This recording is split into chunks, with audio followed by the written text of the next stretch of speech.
काबिल बनिए और अपने आप को साबित कीजिए। किसी भी क्षेत्र में कार्य करने के लिए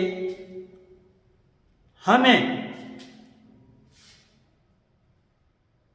एक समुदाय के सामने, हमारे मित्रों के सामने और हर जगह हमें मेहनत करके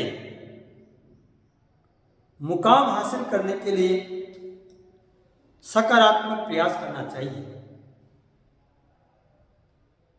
विद्यार्थियों का मूल दायित्व है कि वे अपने पालित जो कठिन परिश्रम करके आपको अच्छे विद्यालयों में, इंस्टीट्यूट में अध्ययन के लिए प्रवेश दिलाते हैं, उन पर विशेष रूप से आपका ध्यान रहना चाहिए। प्रतियोगिता के इस समय में आज अधिकांश विद्यार्थियों के 90% से अधिक अंक आते हैं, जो इस बात को इंगित करता है कि शिक्षा के क्षेत्र में हमारे देश ने काफी कुछ प्रगति की है और नए नए संसाधन तथा अतिरिक्त गतिविधियों के द्वारा शिक्षार्थियों में शिक्षा के प्रति रुचि जागृत की जा रही है। इसलिए हर विद्यार्थी को ये समझना चाहिए कि इस कठिन प्रतियोगिता के समय में मुझे अपनी पाठ्य पुस्तकों को अधिक से अधिक समय देना है और साथ में हर पाठ्य पुस्तक की प्रत्येक पंक्ति को आप भली भांति पढ़ें, लिखें और समझें। लेखन एक ऐसी कला है जिसके द्वारा हमें लेख सुधार का मौका मिलता है। कठिन और सरल शब्द हमारे मन मस्तिष्क से होकर के निकलते हैं, लिखने की गति बढ़ती है तथा हमें विषय वस्तु से परिचित करवाता है। इस कारण मैं सभी विद्यार्थियों से विशेष रूप से आग्रह करता हूं कि आप कक्षा में विषयाध्यापक द्वारा पढ़ाए जाने से पूर्व अपनी पाठ्य पुस्तक के विषय बिंदु को नोटबुक में लिख करके लेके आएं। भले ही वह आपको समझ में आ रहा है या नहीं आ रहा है, यह सेकेंडरी है। प्राइमरी तौर से हमें लेसन को लिखना है, तो आप ये मान के चलिए कि हमने 90% वर्क कंप्लीट कर लिया है। समस्या यही है कि हम हमारे निर्धारित पाठ्यक्रम को ठीक रूप से नहीं पढ़ते हैं। परिणाम स्वरूप पाठ्यक्रम के अनेक विषय बिंदु हम पढ़ नहीं पाते हैं तथा उच्च स्तरीय परीक्षाएं जैसे मेडिकल क्षेत्र में नीट, इंजीनियरिंग क्षेत्र में JEE, प्रशासनिक क्षेत्र में सिविल सेवा के लिए प्री सिविल सेवा परीक्षा आदि में हमें इन प्रतियोगिता परीक्षाओं के लिए अधिक मेहनत की आवश्यकता होती है। इसलिए हम हमारी पाठ्य पुस्तकों को पढ़ने का रूटीन बनाएं और कम से कम इतनी बार उन पाठ्य पुस्तकों को पढ़ लें कि आपको प्रत्येक अध्याय का विषय बिंदु, आरेख, रेखा चित्र, कठिन शब्द आपके मन और मस्तिष्क में हो। पक्का मानिए, आप नीट भी क्वालिफाई करेंगे, JEE भी क्वालिफाई करेंगे, सिविल सेवा में भी जाएंगे। महंगाई के इस दौर में आप अपने पेरेंट्स को विश्वास में रखिए और इतने अध्ययन कीजिए कि जब भी आपको समय मिले पढ़ने लग जाए। मैं तो ये भी नहीं कहता हूं आपको कि आप आइडियल टाइम टेबल बनाएं। मेरा स्पष्ट मत है, मेरा क्लियर विजन है कि जब भी आपको मौका मिले तब आप पढ़ने लगे। यदि आपको ये महसूस हो रहा है कि मेरे लिए दिन का समय उपयुक्त है या सुबह का समय उपयुक्त है या रात्रि का समय उपयुक्त है, उसी वक्त आप पढ़ने लगे। निर्धारित कर लीजिए कि जब भी मैं पढ़ूं मुझे 1 आवर अपने अध्ययन कक्ष से, अपने इलेक्ट्रॉनिक सामान से दूर रहना है।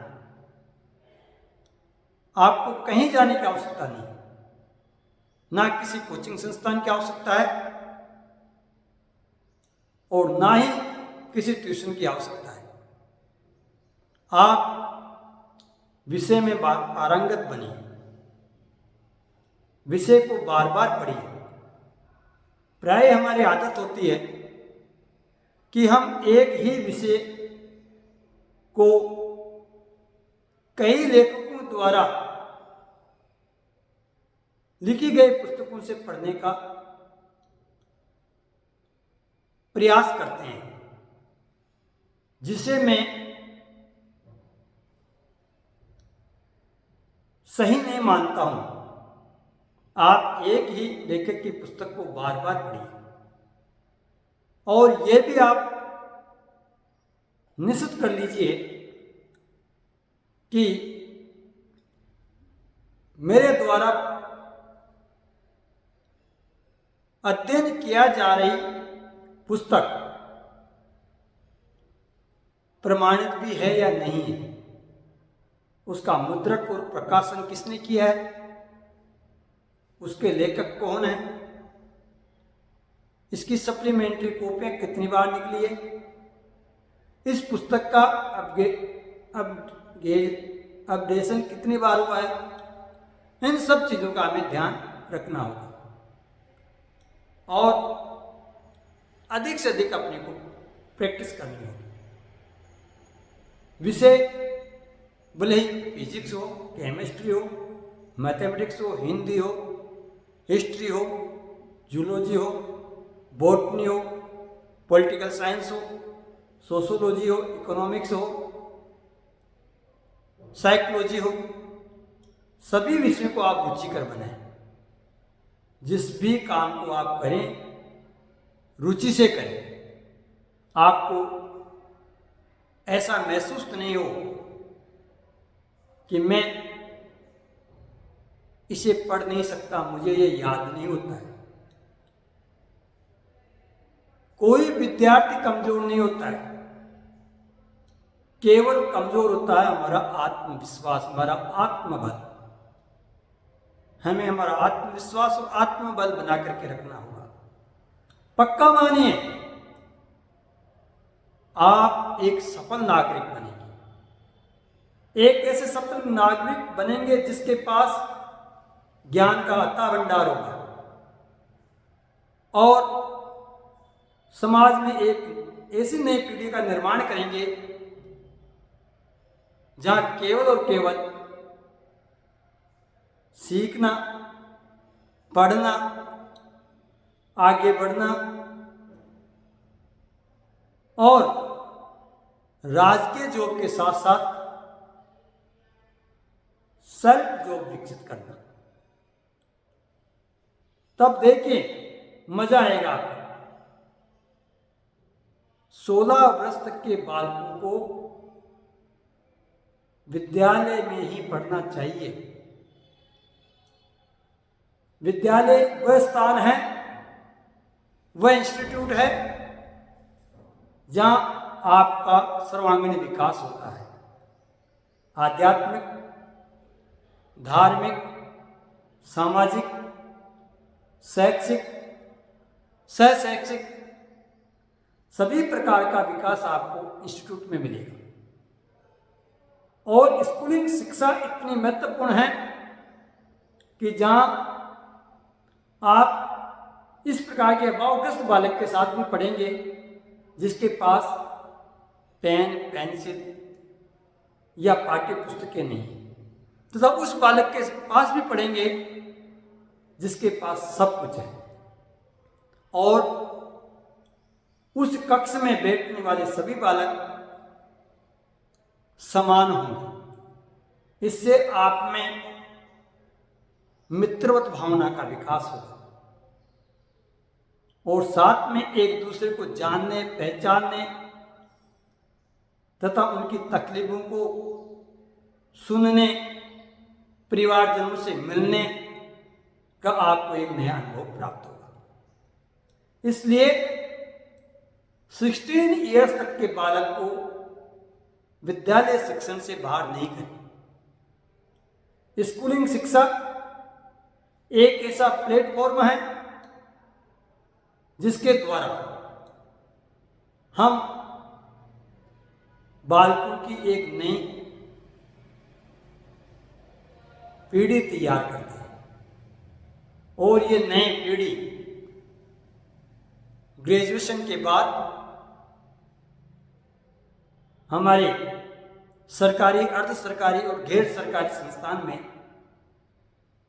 अपनी महत्वपूर्ण भूमिका का निर्वाह करते हैं। तो मैं सभी बालकों से यह अपेक्षा करता हूँ, सभी अभिभावकों से यह अपेक्षा करता हूँ कि आप बालक को सेल्फ अध्ययन के लिए मोटिवेट करें। जितना बालक सेल्फ स्टडी करेगा उतना ही वह आगे बढ़ेगा।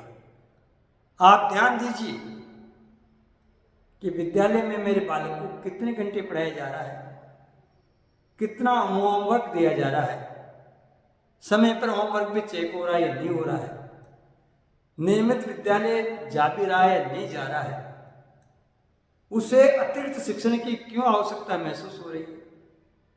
इन सब चीजों को आप नजरअंदाज नहीं करें।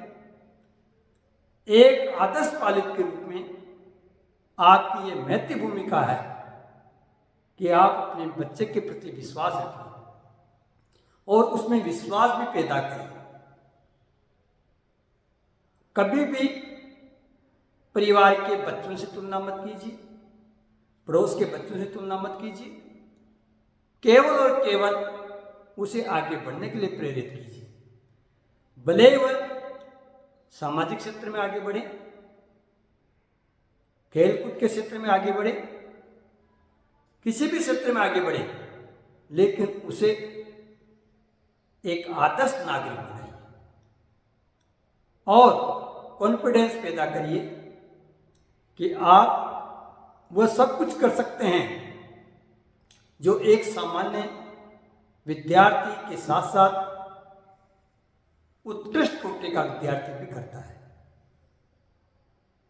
पुनः सभी अभिभावकों से निवेदन है, बालकों को मैं आत्मविश्वास, पैदा करें। स्कूलिंग शिक्षा पर विशेष ध्यान फोकस करें और अपनी एनर्जी स्कूलिंग शिक्षा पर लगा दीजिए। समय का सदुपयोग भी होगा, पैसों की बचत भी होगी और बालक अपने परिवार के निकट भी रहेगा। परिवारजनों के मध्य घुल मिल करके वह परिवार की पीड़ाओं को जानने की कोशिश भी करेगा। धन्यवाद।